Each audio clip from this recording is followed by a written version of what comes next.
Hey, squaddies, gather around because today's episode is a ride. The Princess of Wales stepped out for one of her business task force on early childhood engagements.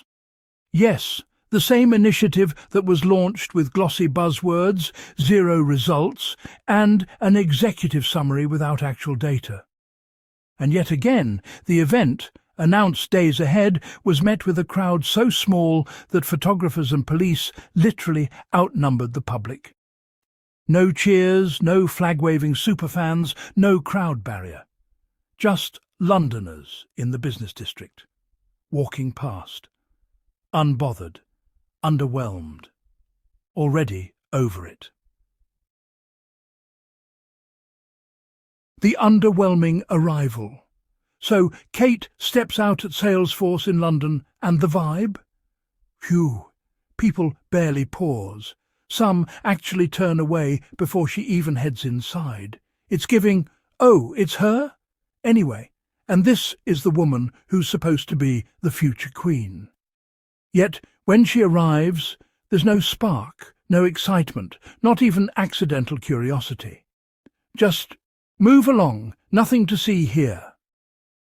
The business district is full of professionals who have real jobs, real deadlines, real KPIs. And she's talking to them about early childhood in a way that doesn't even align with the world they operate in. Now, let's talk about the speech. Kate took the stage to yammer about love, tenderness, and how companies should give employees more time off so families can bond on skiing and yachting holidays. Yachting holidays, squaddies. So many people would call this out of touch, but honestly, it's deeper than that. Her speech exposes her extraordinarily narrow worldview, one shaped by decades of privilege and absolutely zero experience in the professional workforce. Imagine lecturing business leaders on work-life balance when you've never had a real job, never worked for a boss, never clocked in, never faced a performance review, and take more than 10 vacations a year. It's almost performance art. Enter Tom Sykes, who has spent the past week ranting about the Duchess of Sussex in his Substack, only to pivot into calling this speech a tantalising glimpse of Queen Catherine. A glimpse of what, exactly? The future monarch of brunch? The sovereign of soft-focus woodland videos? Because over the weekend, Kate also released her autumn instalment of her Mother Nature seasonal videos, and even conservative British commentators said the quiet part out loud. If Meghan Markle had released these videos, the British media would have ripped her to pieces. If Meghan lectured CEOs about family vacations, they'd call her arrogant, clueless, and ungrateful. But Kate? Suddenly she's regal. It's the hypocrisy for me. Now, here's the kicker. Kate's team keeps pushing the narrative that Charles is slowing down and she's stepping up. But honestly, this is flat out false. King Charles, frail and unwell as he may be, is still outworking William and Kate combined. It's William and Kate who disappear for long stretches, shrug off engagements, and magically re-emerge tanned and rested from yet another secret holiday. If this is what Kate is showing us now, barely working, overinflating small tasks, whispering about love and tenderness while doing the bare minimum, well, just imagine her as queen.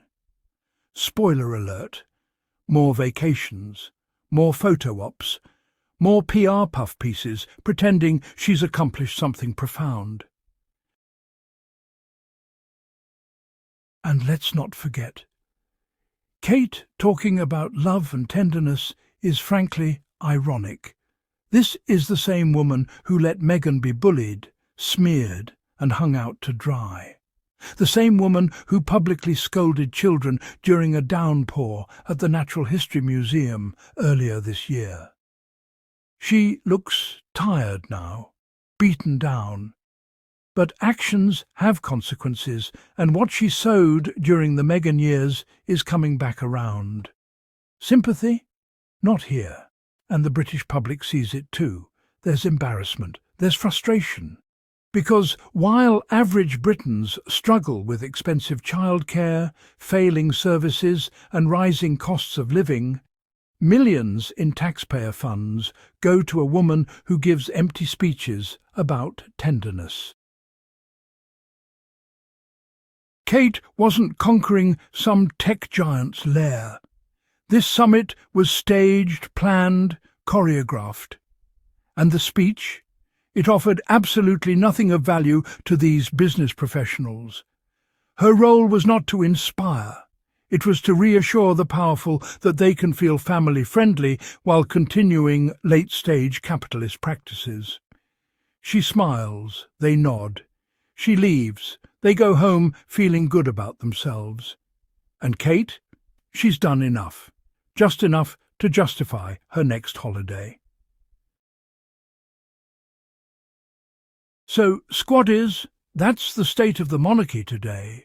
The future Queen talking about tenderness, the public not showing up, the media desperately spinning fluff into gold, and Britain footing the bill.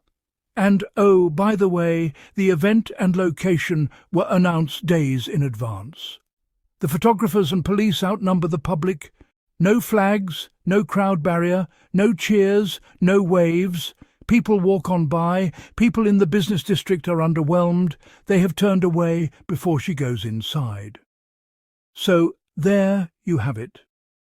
Squaddies. And it's a wrap. Thank you for tuning in. Don't forget to like, share, subscribe, and let me know your thoughts on the comment section. Is this the monarchy's future? Or just a preview of the decline already in motion?